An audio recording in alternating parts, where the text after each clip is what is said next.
Please be seated.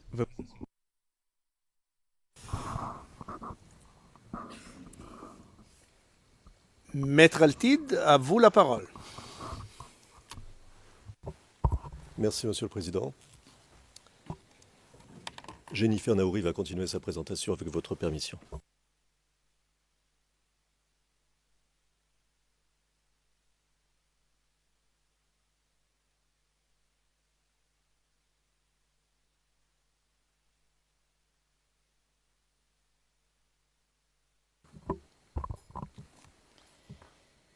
Monsieur le Président, Madame, Monsieur les juges, nous venons de voir que la Côte d'Ivoire était le théâtre d'un conflit armé. C'est dans ce contexte de conflit armé que se sont déroulés les 4 événements principaux visés par le procureur. Il est important d'y revenir. Premièrement, concernant la marche prétendument pacifique vers la RTI. Tous les éléments à notre disposition le prouvent.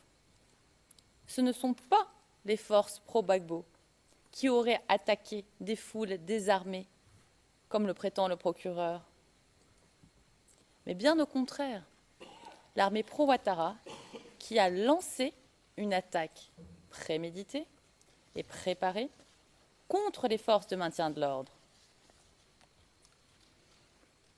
Le procureur maintient sa position concernant le soi-disant blocus de l'hôtel du Golfe en prévision de la marche sur la RTI. Or, tous les éléments à notre disposition montrent qu'il n'y a pas eu blocus, mais la simple installation d'un point de contrôle à proximité de l'hôtel pour éviter que des soldats rebelles ne se répandent dans Abidjan.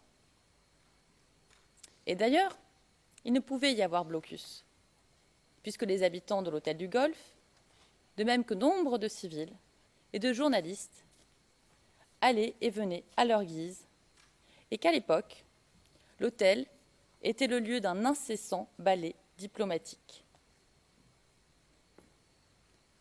Surtout, l'accusation n'explique pas que l'hôtel du Golfe était à l'époque un bastion des forces nouvelles.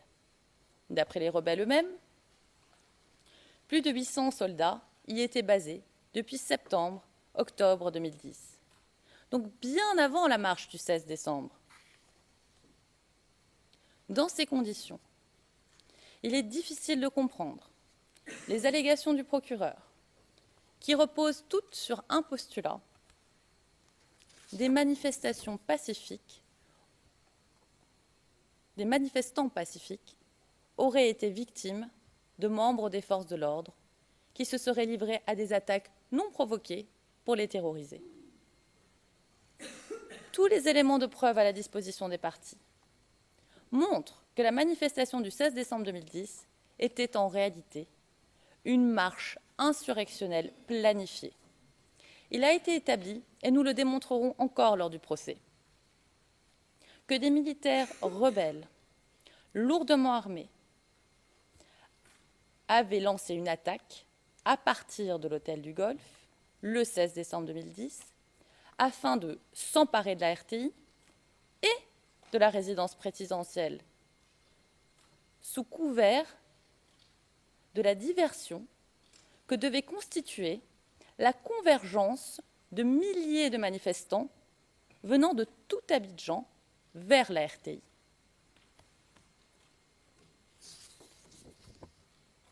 La preuve a été apportée de ce que les soldats rebelles, réunis à l'hôtel du Golfe, avaient reçu pour consigne, le 15 décembre 2010, de préparer leur équipement de combat pour le lendemain.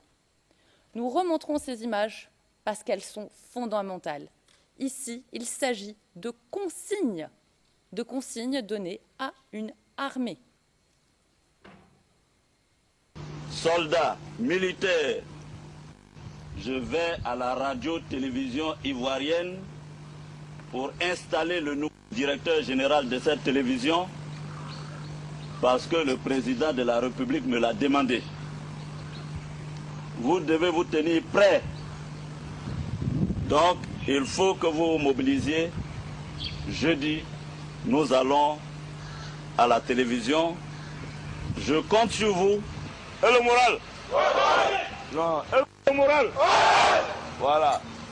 Comme si les deux patrons ont déjà parlé, nous on n'a rien à dire encore. Donc, il faut qu'on soit prêt pour le jeudi. En 5-8 heures, rassemblement à la piscine. Et tous vos équipements militaires de combat. L'amusement est fini.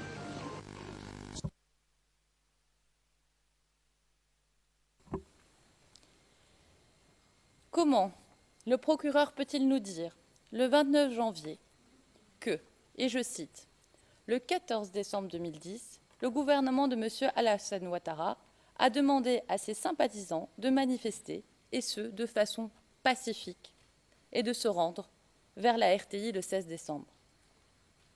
Comment le procureur peut-il faire comme si ces images sur lesquelles apparaissent Guillaume Soro, Premier ministre d'Alassane Ouattara, donnant des instructions aux soldats et militaires dotés de RPG et Kalachnikov n'existaient pas? Comment le procureur peut-il faire comme si les images de chefs militaires rebelles, ici Ouattao, haranguant les soldats et leur donnant instruction de se préparer avec leur équipement militaire n'existaient pas? Le procureur ne dit rien non plus sur le but de cette attaque: se saisir par la violence des lieux de pouvoir, par la force, et chasser le président Gbagbo. Or, les principaux protagonistes ne s'en cachent pas.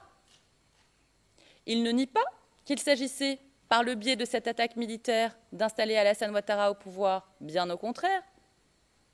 Guillaume Soro, dans une interview donnée en janvier 2011, répondra à la question de savoir pourquoi il n'a pas, en tant que ministre de la Défense de Ouattara et Premier ministre, fait appel aux rebelles des Forces Nouvelles pour installer Alassane à la présidence. À la présidence. Il répond, et je cite, « Je l'ai fait, et ce, dès le 16 décembre. » Cette attaque était donc clairement préméditée et organisée et visait à prendre le pouvoir. Fanny Pigeot, dans son livre « France-Côte d'Ivoire, une histoire tronquée », nous dit sur la préméditation, et je cite, « Le 16 décembre 2010, des éléments FAFN ont quitté Bouaké en empruntant le bus de la compagnie privée. Il s'agissait de jeunes armés, mais habillés en civil et accompagnés de femmes pour ne pas éveiller les soupçons.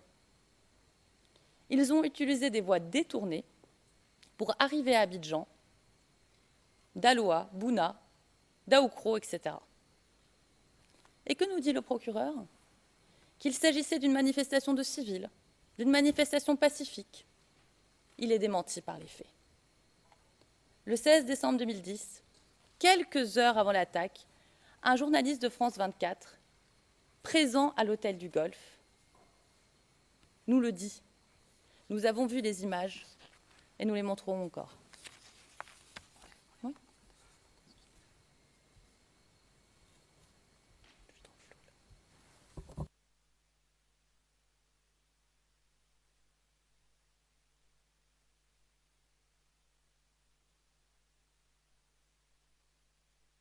Là, ils sont très énervés. Ils veulent en découdre avec les forces de l'ordre. Ils nous disent qu'eux sont prêts juste un petit peu avant, les forces spéciales d'Alassane Ouattara sont sorties, armées jusqu'aux dents, pour ouvrir le passage. Voilà la configuration actuelle. Alassane Ouattara et son gouvernement devraient sortir d'une minute à l'autre. Devant eux, l'armée, les partisans de Ouattara, l'armée ouvre la route et les partisans suivent derrière. Donc... Vous l'avez entendu. Ce sont les rebelles armés qui ouvrent la route aux manifestants.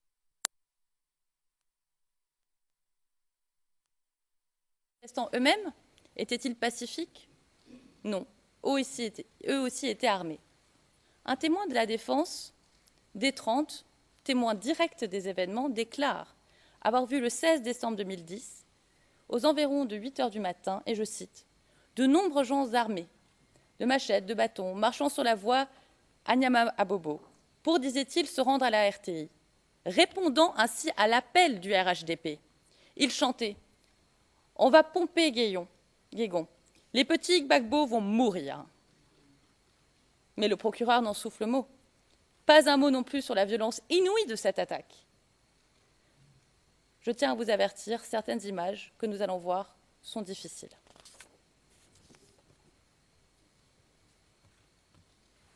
Il a été donné de voix ce jeudi 16 décembre à Bobo PK18. Des assaillants camouflés parmi les marcheurs du RHDP ont incendié un immeuble. La défense a démontré... Bien triste.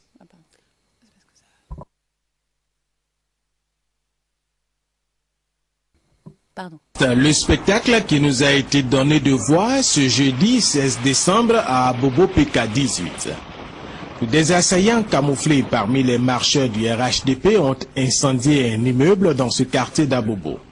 Et puis, ils ont brûlé vif un élément des forces de défense et de sécurité à son domicile.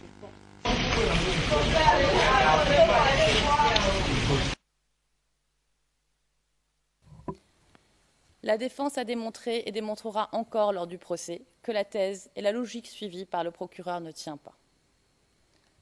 Concernant la marche des femmes à Abobo le 3 mars 2011, que nous dit le procureur? Selon le procureur, une marche aurait été organisée par des femmes le 3 mars 2011, ayant pour point de départ le carrefour Banco-Anador à Abobo, pour demander la démission de Laurent Gbagbo. Or, le procureur ne nous dit rien sur le contexte dans lequel cette marche a été organisée. Or, nous savons désormais qu'à cette époque, les forces rebelles contrôlaient entièrement l'ensemble de la zone, qu'ils étaient mieux armés que les FDS et disposaient d'armes lourdes, de mortiers et parfois de véhicules blindés.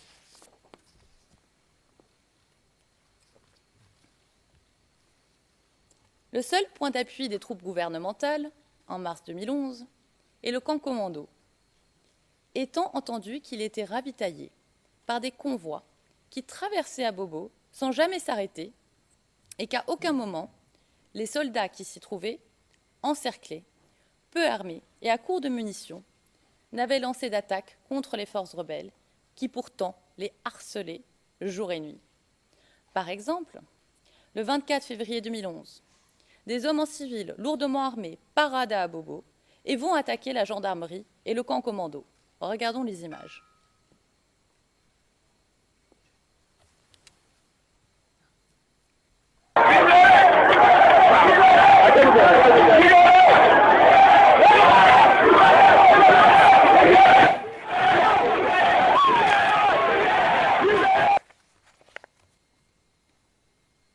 C'est un modus operandi utilisé à plusieurs reprises par les rebelles, que de pousser des civils devant eux comme boucliers humains, de prendre à partie avec des armes à feu les forces de l'ordre et d'espérer une riposte pour pouvoir prétendre à une attaque des forces de l'ordre contre des civils. Il semble que ce soit le même scénario qui ait été appliqué lors de la marche des femmes. Une marche dont l'on ne sait même pas s'il s'agissait d'une marche en bonne et due forme, qui n'avait pas été annoncée aux autorités ivoiriennes, ni aux observateurs internationaux, ni aux journalistes. Le procureur ne dit rien sur l'origine de cette marche, rien sur les raisons pour lesquelles elle aurait été organisée en plein cœur d'un quartier tenu par les rebelles. Le procureur ne dit rien non plus sur la raison de la présence sur les lieux d'un preneur de vue, qui est, notons-le, suspect. Le procureur ne dit même pas si cette manifestation devait suivre un trajet quelconque. Rien. Nous ne savons rien. Ce qu'il y a de sûr, si l'on en croit les images, c'est qu'elle ne rassemblait pas 3000 femmes, dont parle le procureur. Par ailleurs, il est curieux que les organisateurs aient choisi un tel lieu, à proximité de la route où passaient les convois ravitaillant le camp commando, d'autant plus curieux qu'un témoin du procureur, P217, indique que tous les matins, les chars sortaient entre 9h30 et 10h. Dans ces conditions, nulle surprise pour les manifestants. Le procureur préfère ignorer ces éléments.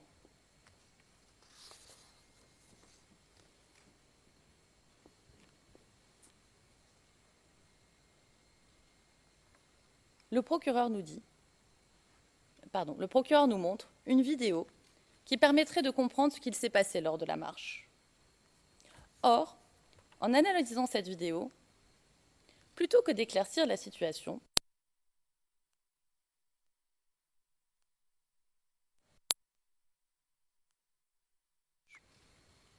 ensuite, quelques moments avant que l'on entende des tirs qui viendraient d'un blindé, nous ne voyons plus que des hommes qui applaudissent le convoi et ne semblent pas faire partie de la marche.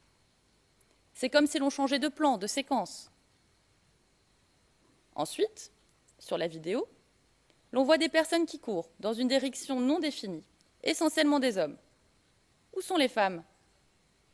Après, apparaissent des images prises d'un autre angle, bien plus loin, et l'on voit passer un convoi à vive allure, alors que le premier blindé avançait doucement, voire était immobile. Il paraît étrange que s'il s'agissait du même convoi que nous voyons lors de la séquence suivante, passer à vive allure, que l'on puisse encore le voir sur la même vidéo. En effet, la logique voudrait que pendant que les gens se dispersent, le convoi roule rapidement et qu'il ait donc dépassé les foules qui se répandaient.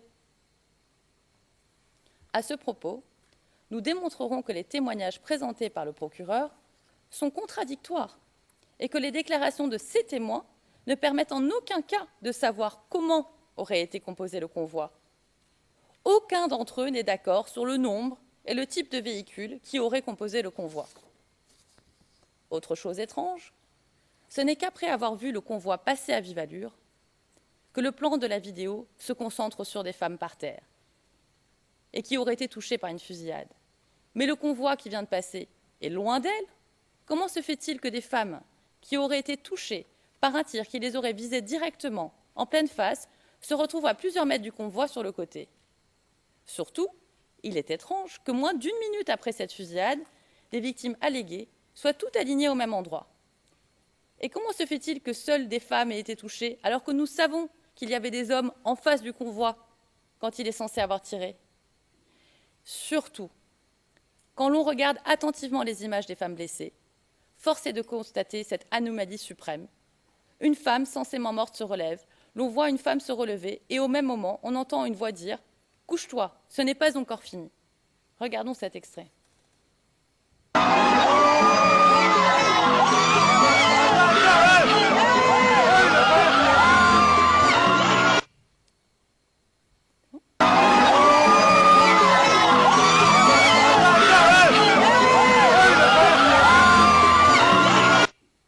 Vous avez bien entendu.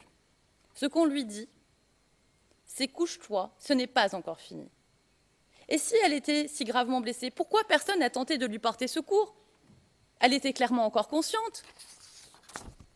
Ces différentes séquences d'images semblent attester d'une mise en scène, voire d'un montage. Le procureur réfute cette thèse. Il nous dit aujourd'hui qu'il disposerait de la version originale de la vidéo.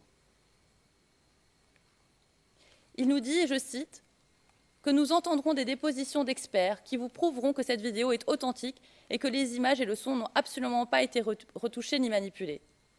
C'est un pari risqué que prend le procureur. Nous démontrerons lors du procès que le procureur a échoué.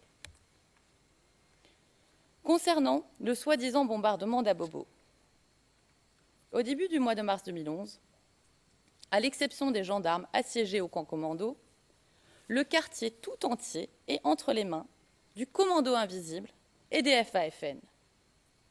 Les forces de l'ordre étaient constamment attaquées alors qu'ils tentaient de protéger la population civile. Dans ces conditions, il est difficile de comprendre pourquoi le procureur continue de prétendre aujourd'hui, comme il l'avait fait en 2014, que des éléments du BASA stationnés au camp commando auraient tiré le 17 mars 2011 sur une zone densément peuplée d'Abobo. De plus, cette allégation est très floue et repose uniquement sur des affirmations approximatives. Prenons quelques exemples. Les approximations portent sur les zones qui auraient été touchées. Elles ne sont pas déterminées précisément.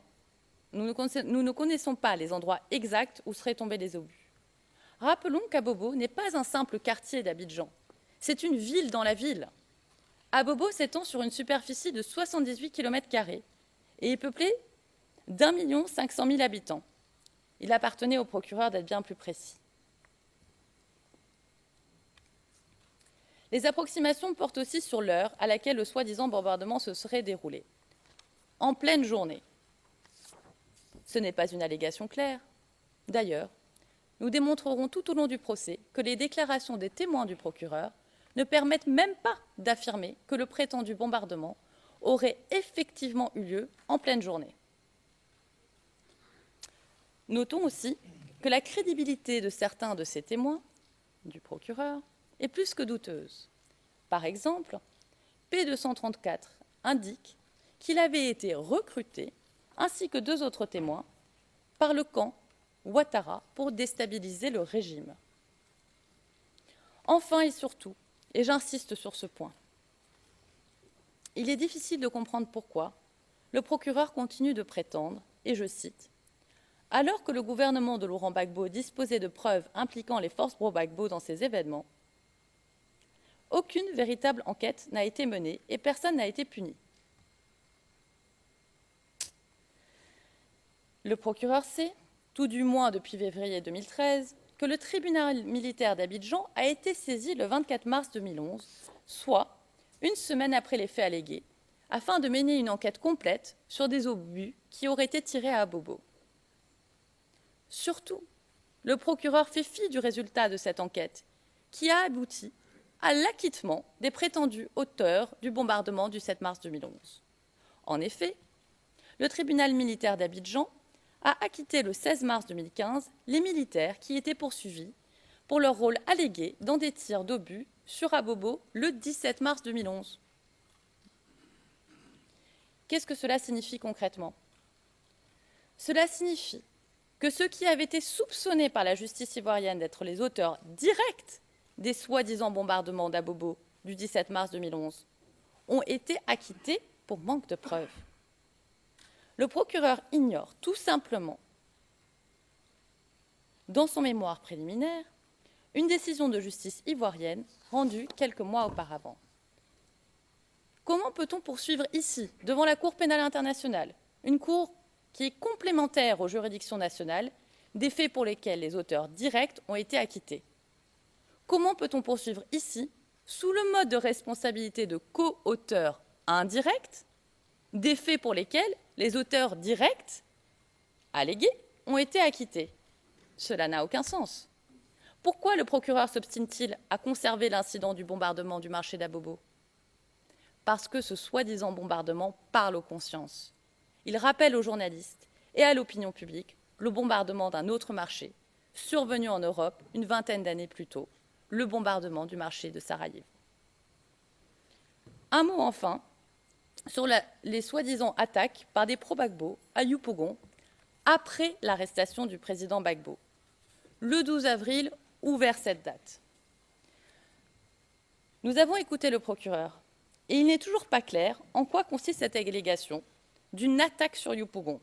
Il semble qu'il ne s'agit pas ici d'une seule allégation, mais en fait d'une succession de plus petites accusations, pas ou peu étayées, portant sur des événements épars qui seraient survenus après l'arrestation du président Gbagbo. Le récit du procureur est très vague. Prenons quelques exemples. Le procureur ne précise pas la date de la prétendue attaque de Yopougon. Il se contente d'indiquer le 12 avril ou vers cette date. Mais s'il y a une attaque, il faudrait en connaître la date. Le procureur ne précise pas non plus où auraient lieu les attaques alléguées. Il se contente d'indiquer que des incidents auraient eu lieu dans 2 quartiers, Doucouré et Mamifété. Or, il convient de rappeler ici que Yopougon est la plus grande commune d'Abidjan, qu'elle fait plus de 150 km² et compte plus d'1 300 000 habitants. Surtout, et vous l'avez entendu aujourd'hui, la réalité ivoirienne est d'avoir tous les groupes dans un même quartier. Et l'on ne peut pas simplifier arbitrairement les choses. Un quartier ou un sous-quartier d'Abidjan portera parfois la qualification du groupe fondateur ou du premier occupant. Mais nous ne pouvons réduire la diversité d'une commune, ici au Yopougon, en créant des frontières artificielles par quartier ou sous prétexte qu'à tel endroit il y aurait une mosquée. C'est absurde et réducteur.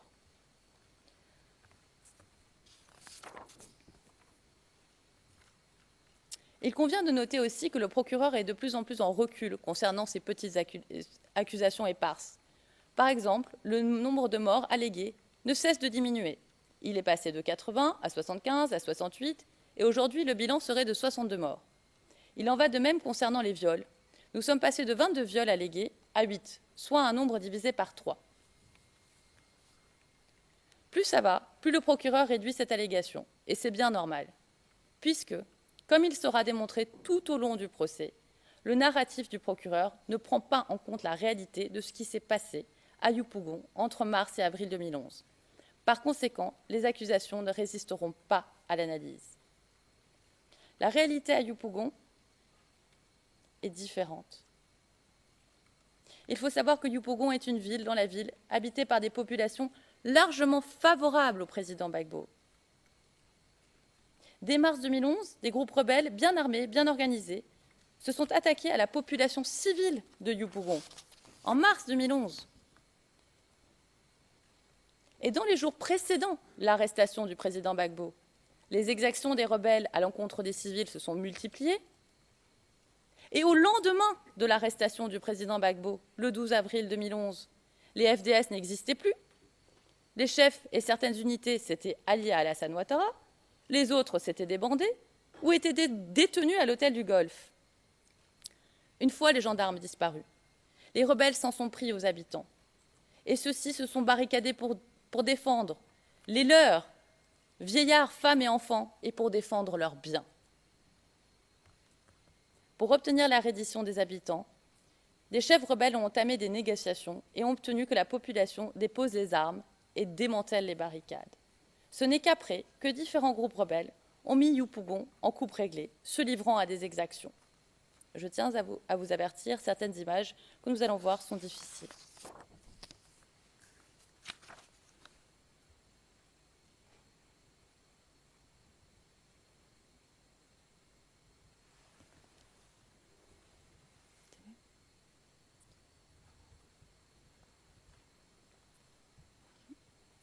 C'est bon, ça marche pas.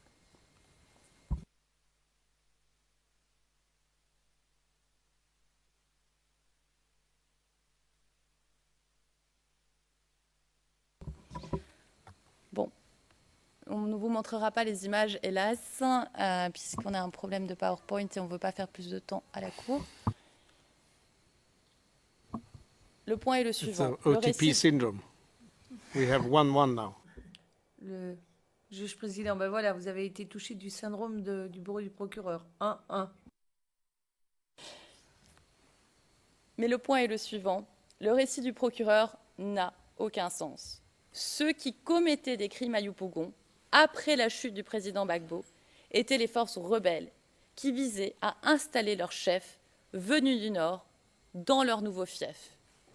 Et nous le démontrerons. Je vous remercie.